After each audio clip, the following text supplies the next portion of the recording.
sont des dizaines, des centaines de citoyens turcs à venir chaque jour demander un sésame pour l'Europe. Ici, devant le consulat allemand à Istanbul et devant les consulats des pays membres de l'espace Schengen, aptes à délivrer un visa du même nom. À la clé de ce visa Schengen, l'autorisation de voyager dans 26 pays européens, mais la procédure est longue et rébarbative. Je ne comprends pas, peut-être qu'ils ont peur, ils ne veulent pas que nous venions. Mais de notre côté, la porte est ouverte. Chaque année, des centaines de milliers de touristes viennent. Et eux, ils ne prennent pas de visa pour venir ici. En réalité, il faut bien un visa pour entrer en Turquie, mais il s'obtient sans difficulté à la frontière. Une frontière que le président français Nicolas Sarkozy passera ce vendredi à l'occasion d'une visite uniquement centrée sur les activités du G20 que la France préside cette année. L'objectif, parler d'économie et pas d'Europe.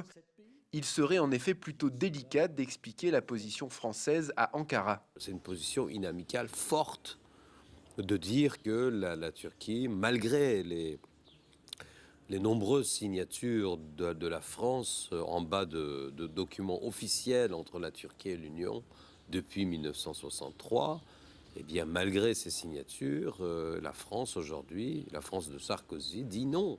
Un non franc et massif à l'entrée de la Turquie dans l'UE qui a fait grincer des dents mais semble avoir été digéré.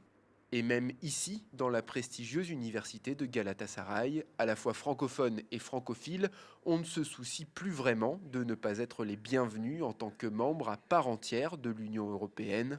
Cette franco-turque est même carrément contre. En ce moment, l'Union européenne ne fonctionne plus comme elle devrait fonctionner, premièrement.